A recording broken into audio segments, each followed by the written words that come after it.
ठीक है भाई। हाँ गुड़िया, तुम्हारा नाम क्या है? अंशुल।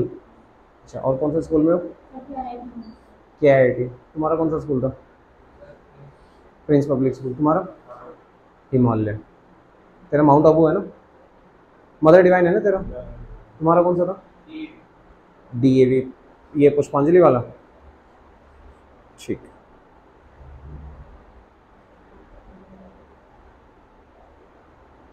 भाइयों और बहनों, आज जो टॉपिक हम डिस्कस कर रहे हैं, ये टॉपिक लास्ट है एक नए मॉडल को सीखने के लिए। हमने बोर का एटॉमिक मॉडल पढ़ा हुआ है, क्लास 9th में भी तुमने थोड़ा सा पढ़ा था। बोर के एटॉमिक मॉडल में एक छोटी सी बात कही गई थी कि इलेक्ट्रॉन जो है वो पार्टिकल नेचर शो करता है, पार्टिकल जैसा होता है, और वो डेफिनेट पाथ में ट्रेवल करता है, सर्कुलर पाथ में ट्रेवल करता है। और जब तक वो उस एक पर्टिकुलर पाथ में ट्रेवल करेगा, वो ना एनर्जी इमिट करेगा ना एनर्जी एब्जॉर्ब करेगा। लेकिन अगर उसने अपना पाथ चेंज करने की कोशिश की, अपनी ऑर्बिट चेंज करने की कोशिश की, तो वो एनर्जी इमिट भी कर सकता है, एब्जॉर्ब भी कर सकता है।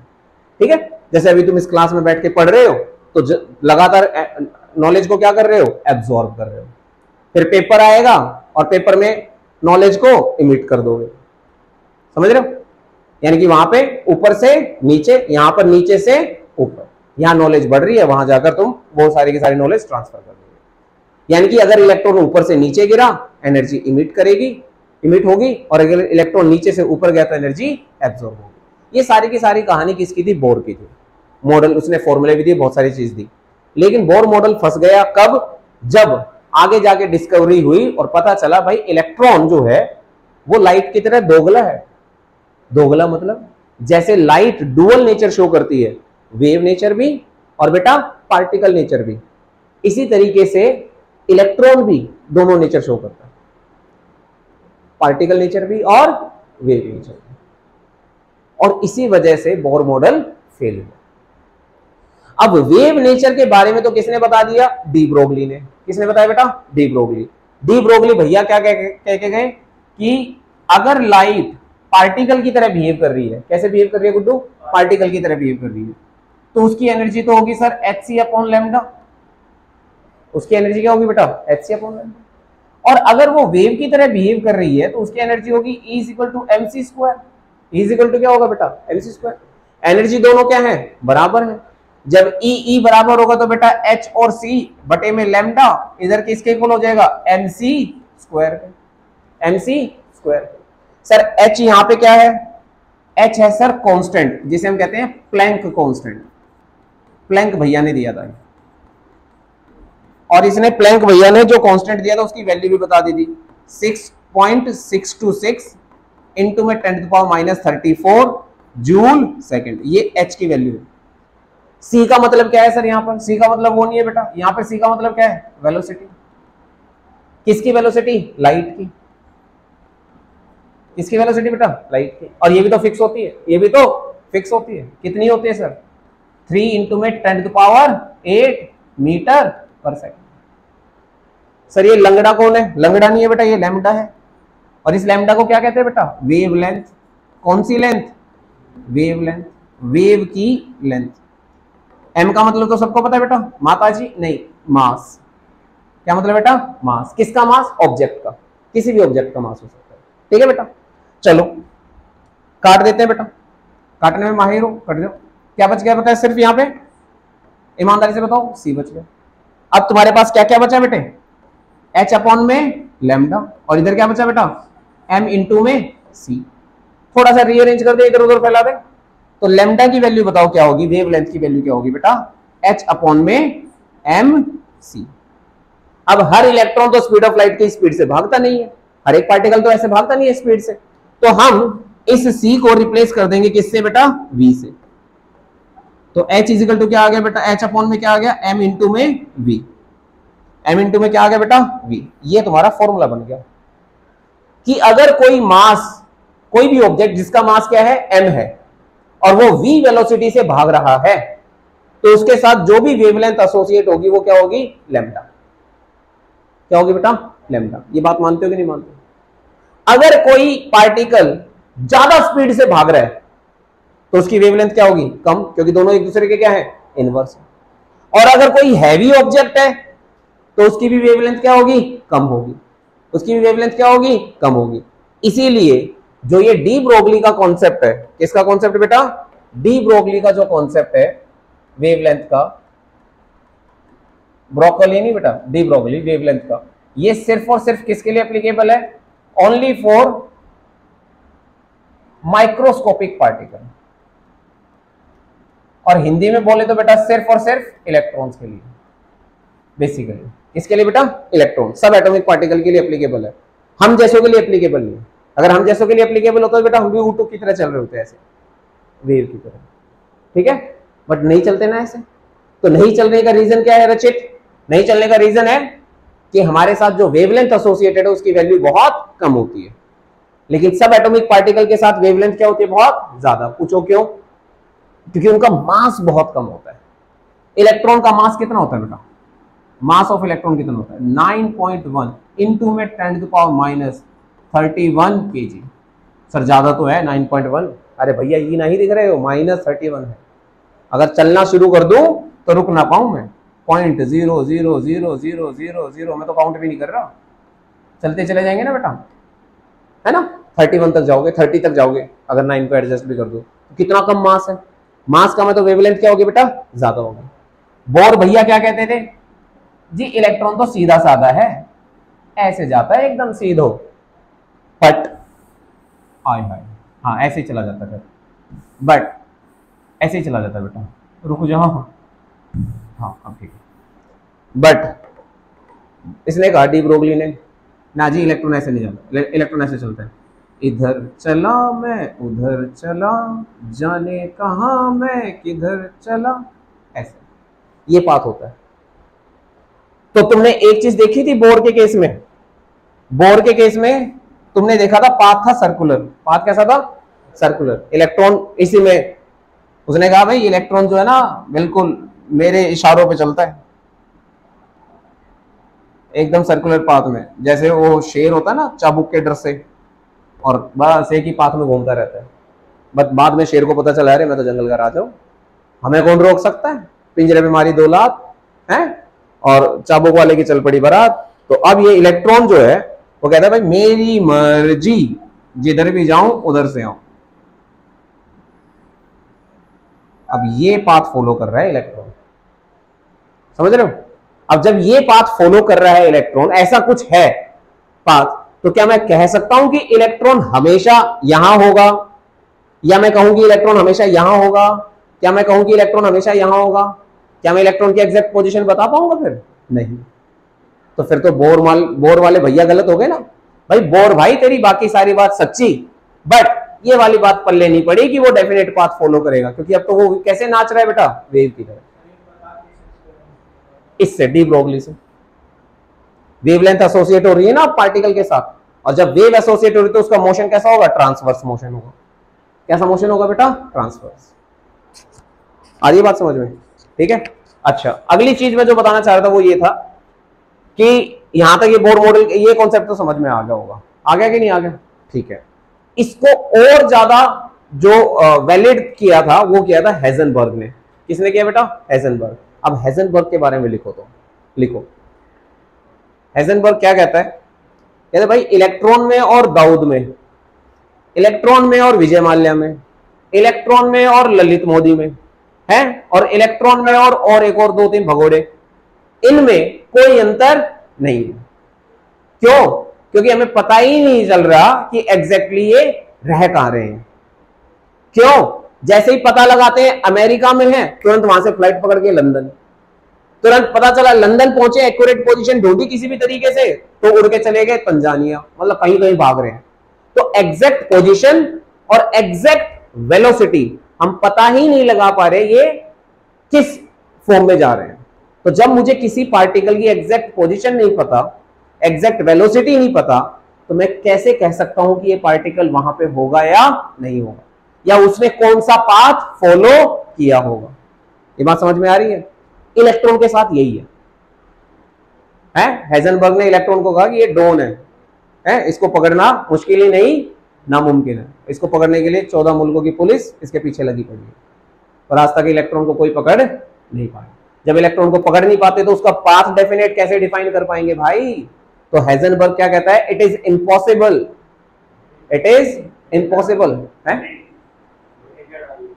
हेडिंग हाइजेनबर्ग अनसर्टेनिटी प्रिंसिपल, इसके अंदर लिखोगे it is impossible to calculate, it is impossible to calculate the exact position and momentum, exact position and momentum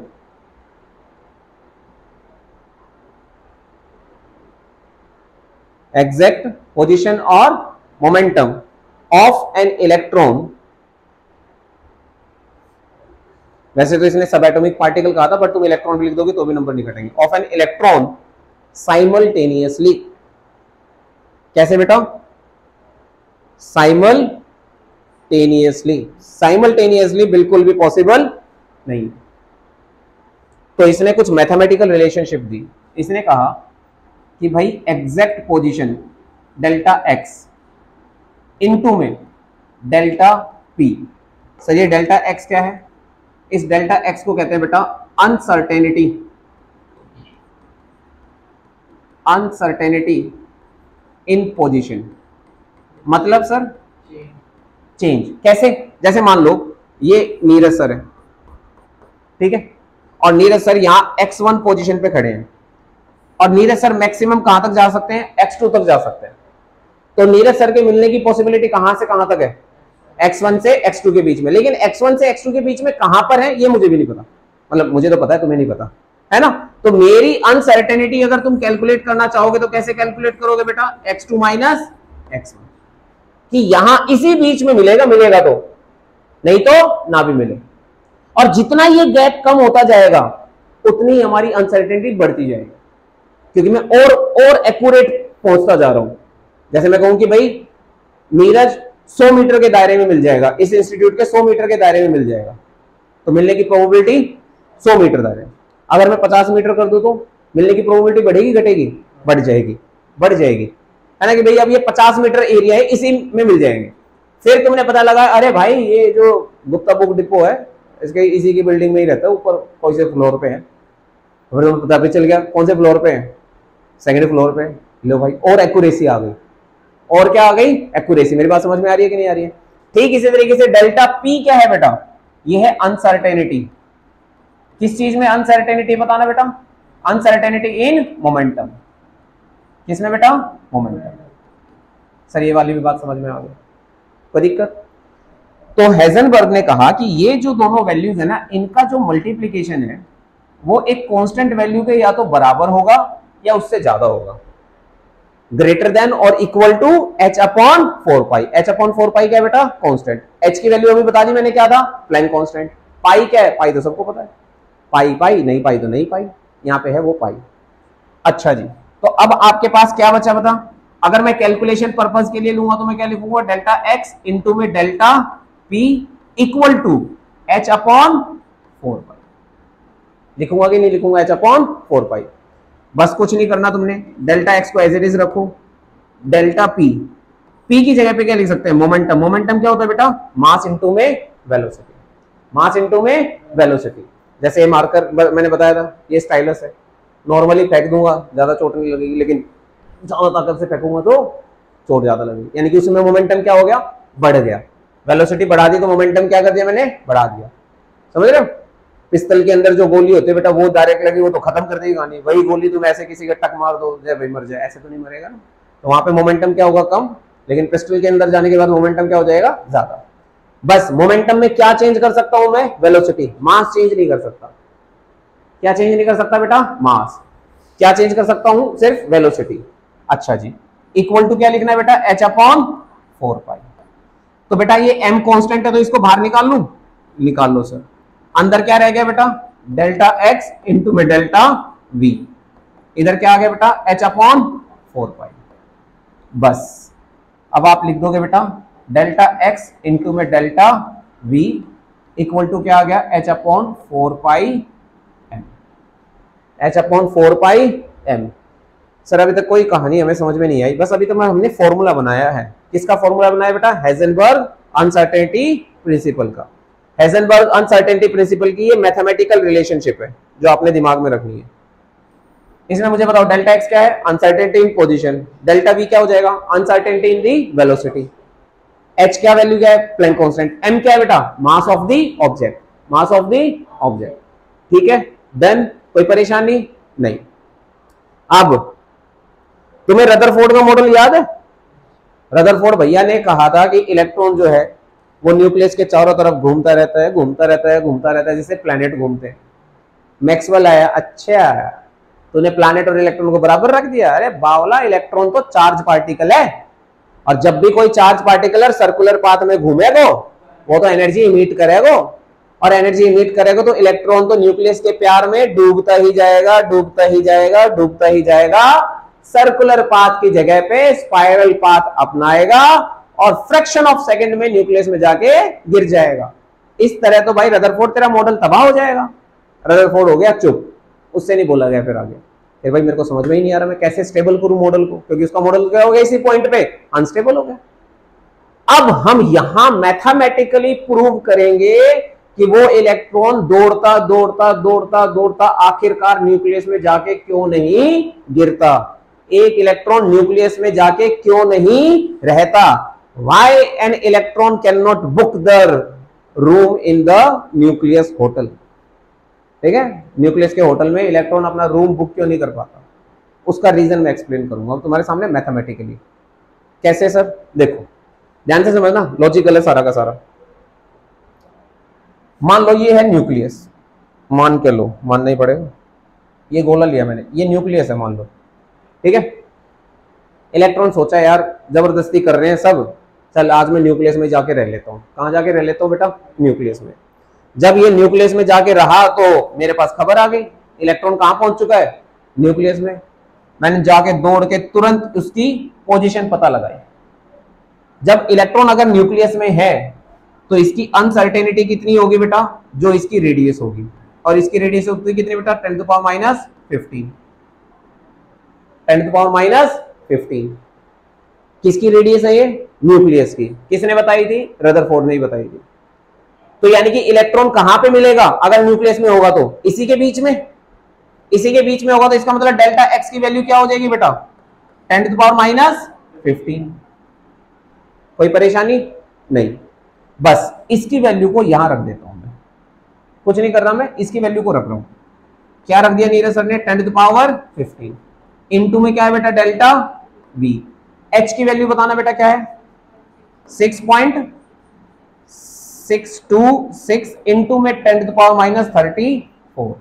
ठीक है सर, 4 पाई को बेटा 4 पाई रखो, कोई दिक्कत नहीं है।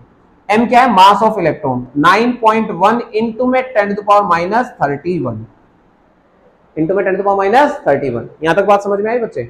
सिर्फ मैंने क्या रखी है? वैल्यूज रखी है और कुछ नहीं किया। मुझे बस डेल्टा वी की वैल्यू पता लगानी है कि इसकी वेलोसिटी में कितना चेंज आएगा। बताना जरा, डेल्टा वी की वैल्यू क्या आएगी?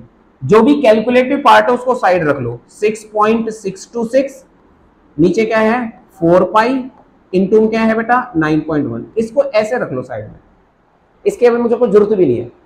बस ये बताओ 10⁻15 है ना, इधर मल्टीप्लाई में नीचे जाके क्या हो जाएगी बेटा? डिवाइड। डिवाइड, हाँ इधर डिवाइड हो जाएगी। तो 10⁻15 और 10⁻31 दोनों पावर जुड़ जाएंगी, -46 हो जाएगा। कितना हो जाएगा बेटा? -46। अच्छा जी, ऊपर कितना है? 10⁻34। नीचे क्या है बेटा? 10⁻46 है या नहीं? -46 ऊपर जाकर क्या हो जाएगा? +46। ये तो सबको पता है, पावर ऊपर जाकर प्लस हो जाएगी। तो भाई मुझे डेल्टा वी की वैल्यू बता दो। ये कुछ ना कुछ तो कैलकुलेट होकर आएगा। मान लो ये कोई भी वैल्यू आ गई, ये ए वैल्यू आ गई, अभी के लिए मैं मान रहा हूं ये कैलकुलेट कर रहा मैंने, ए आ गया। ये पावर ऊपर जाकर क्या होगी? प्लस। तो ऊपर पावर कितनी बची बेटा? 10⁻34 है और इनटू में 10⁻46 है। डेल्टा वी की वैल्यू क्या आ गई? ए फैक्टर है सर, कोई ना कोई आएगा। और ये वैल्यू कितनी आ गई बेटा? 12 आ गई ना? 12 मीटर पर सेकेंड, मीटर पर सेकेंड। आज तक जो हाईएस्ट स्पीड हम पता लगा पाए हैं वो कितनी होती है? 3 × 10⁸ मीटर पर सेकेंड। और वो भी किसकी स्पीड है बेटा बताना? लाइट की।